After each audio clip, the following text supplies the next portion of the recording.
Hello everyone, জলভরা সন্দেশ যেরকম আমাদের বাঙালির কাছে একটা ইমোশন আর জনপ্রিয়, আজ শেয়ার করব তোমাদের সঙ্গে জলভরা চিংড়ি মাছের রেসিপি। হ্যাঁ, তবে এটা কিন্তু বহু পুরনো রেসিপি।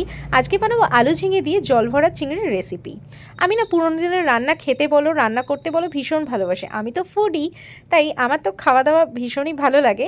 যাই হোক, এখানে বেশি বকবক না করে রান্নায় আসা যাক। ঝিঙে আলুটাকে ছোটো ছোটো কাট লাগিয়ে নিচ্ছে। একটা মশলা প্রিপেয়ার করে নেবো আদা জিরে কাঁচা লঙ্কা আর নারকেল কুড়ানো দিয়ে। আরেকটা প্রিপেয়ার করব, সেটা হচ্ছে মিডিয়াম সাইজের চিংড়ি, আদা আর কাঁচা লঙ্কা দিই।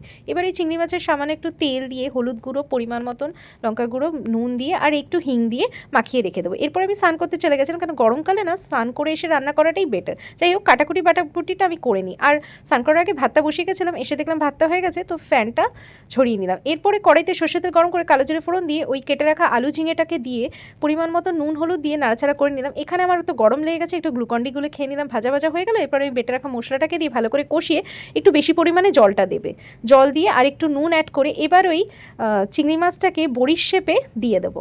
এরপরে ঢাকা দিয়ে 10 মিনিট পর কিন্তু নাড়াচাড়া করবো, না হলেই কিন্তু ঘেটে ঘ হয়ে যাবে। নামানোর আগে একটু ঘি ছড়িয়ে নামিয়ে দিলে আহা, রেডি আমাদের গরম গরম একদম জলভরা চিংড়ির আলু ঝিঙে দিয়ে। ভীষণ টেস্টি, আর এই গরমে তো একদম পারফেক্ট। তো আজকে মেনুতে ছিল এই রেসিপিটা, আর ছিল কলমি শাক, শসা আর গন্ধরাজ লেবু।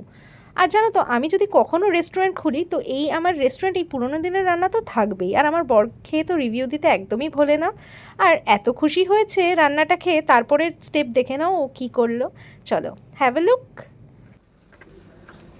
টানটানান, এই নিন ম্যাডাম, আম কেটে নিয়ে আসলাম। রোজ তো আপনি খাওয়ান, আজকে আপনার জন্য আম কেটে নিয়ে আসলাম। দেখুন তো কেমন লাগছে, মিষ্টি কিনা।